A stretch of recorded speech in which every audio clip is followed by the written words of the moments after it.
Where's my mouse? Oh boy. Hey everyone! So today, I'm gonna be giving everybody a huge mention and thank you since my last vlog, and I'm also gonna tell you a potentially really sad story. So, let's get right into it.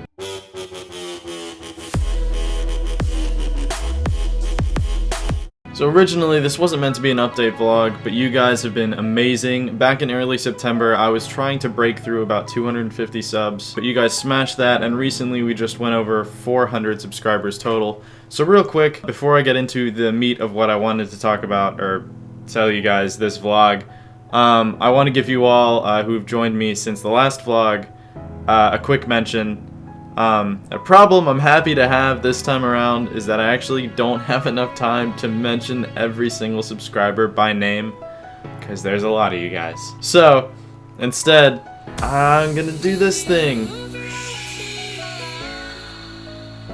And if you guys see any subscribers' names in bold, that just means that they're either people that I've played with recently or YouTubers that I think have really consistent content. Also, TB is on there twice because he rebranded his channel. And it's funny that Jake would wait 9 months before subscribing to our own channel. So most of the people that I'm online with are other YouTubers, and recently we all decided that we would make a group to help all of us keep in touch and to help each other out. If you want to check them out, their links are in the description of this video, and I'd really appreciate if you guys subbed and left likes and comments on their videos. So, into the meat of what I wanted to talk about and why I call this, or am calling this, Why YouTube Episode 3. Even though it should probably be Why YouTube Episode 2, because I think the only thing I did one of them before.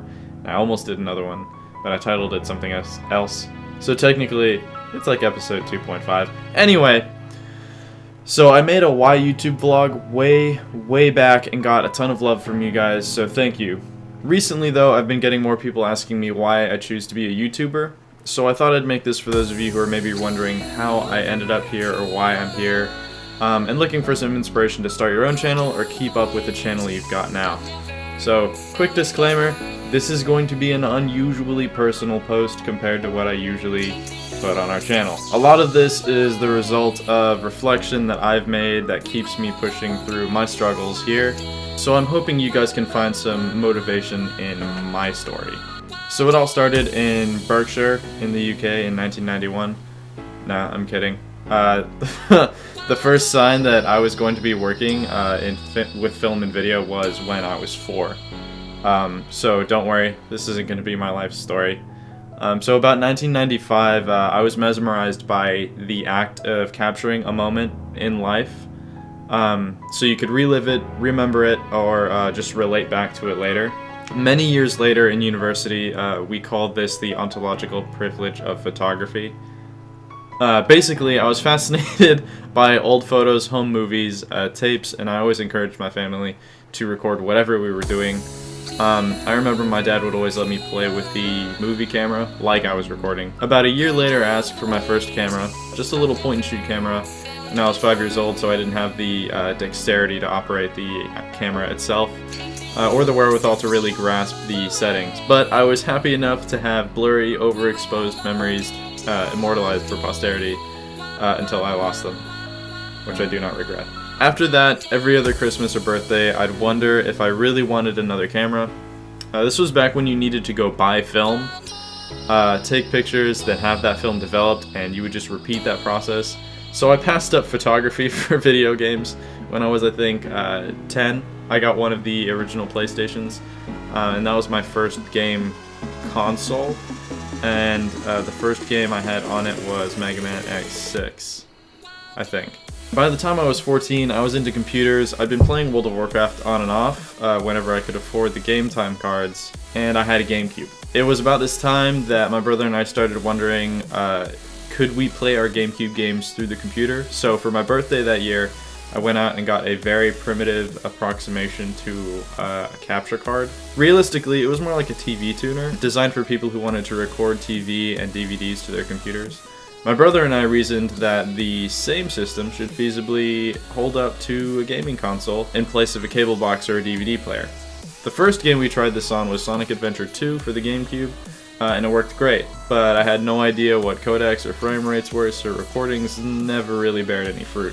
For the most part, that system, with the TV tuner, the laptop, and the console, worked well for a few years. We really only used it so we didn't need to lug a big TV around to play our games when we were on long trips. And as university got closer, it looked like I'd have to buckle down and throw myself more into something grounded. I don't like talking about this part of my life because it doesn't do justice to how much effort my mom and dad put into raising me, but in high school I was nearly completely lost.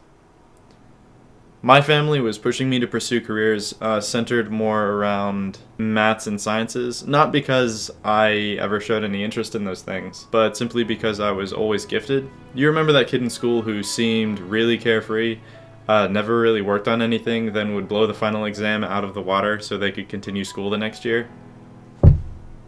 That was me. And that's not something I'm proud of. So I graduated high school, barely, with exam scores that could give me a comfortable head start in college. Unfortunately for my family, I couldn't get into a university for maths and sciences on talent alone, so I started taking classes at a local community college.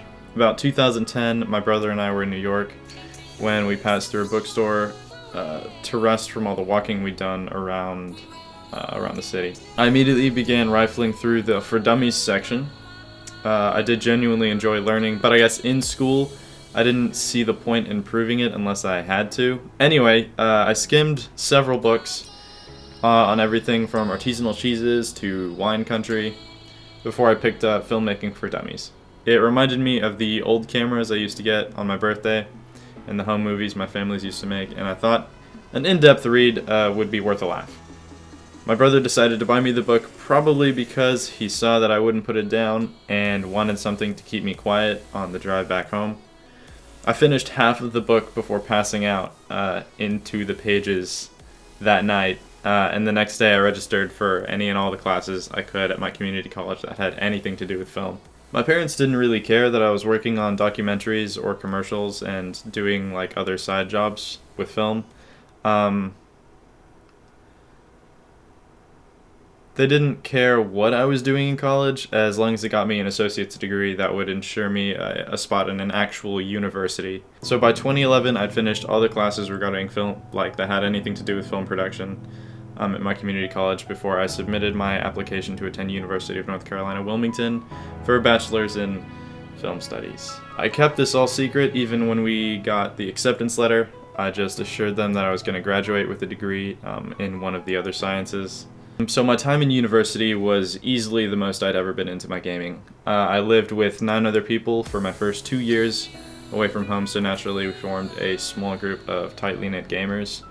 Ryan and Brandon, who you guys have heard on stream way back playing Overwatch and World of Warcraft with me, those were 2 of my first roommates in college. However, unlike in high school, I wanted desperately to succeed with this degree. I did phenomenally in all of my classes. Unfortunately, the film major at my university worked in such a way that once you made it past the entry-level courses, you had to either commit to a full film major, or you had to drop the major and seek something else, and you could never go back. My parents received a note that was meant for me, congratulating me on making the dean's list, naming my major as film studies. It's not that I didn't expect my parents to sort of recoil, because after all, I'd been lying to them for a year at that point, but I thought maybe if I could demonstrate to them how successful and happy I was, that it wouldn't matter, because it would mean that I made the right choice. For the longest time, I got reactions ranging from, "You're not my son," to "That's a really cool hobby, but why don't you do science or math? You're really good at math." Over time, my family did gradually come to make peace with my decision. My dad died the summer before my last year at university, which was the year my friends and I had films going at festivals, and I graduated just short of honors, just the kind of honors that no one can pronounce correctly, and no one really knows the difference between any of those ones. Anyway, I floated between work and production for a year before moving back home to work at a coffee shop and help my mom. Some familiar questions were creeping back. Why not just go back to university for a degree in business like your dad? Can you go for a master's? Why don't you do something with your degree? It's fair to say that doing what makes you happy doesn't always make sense to the people around you, and it's easy to mistake the hustle or the work for just struggle. People see you put your shoulder down so you can push through those obstacles, and they just think that you're falling over. So at the end of 2015, Jake and I were really into gaming. We're close friends, brothers. It kept us in touch, and it helped us detox from our own stress. One night, I think we were playing Destiny. Jake mentions in passing that we would make great videos between his skills in-game and my editing experience, and our humor. And the rest just kind of snowballed from there. Remember guys, there's tons of ways for you to show your support. If you're looking to donate, our Patreon is live and it's linked in the description of this video. You can also keep in touch with me and the other YouTubers in Dynamics by joining us on our Discord server, which is linked in the description of this video. And aside from that, of course, talk to me in live chat while I'm live. I always love catching up with you guys, like before and during my gameplay.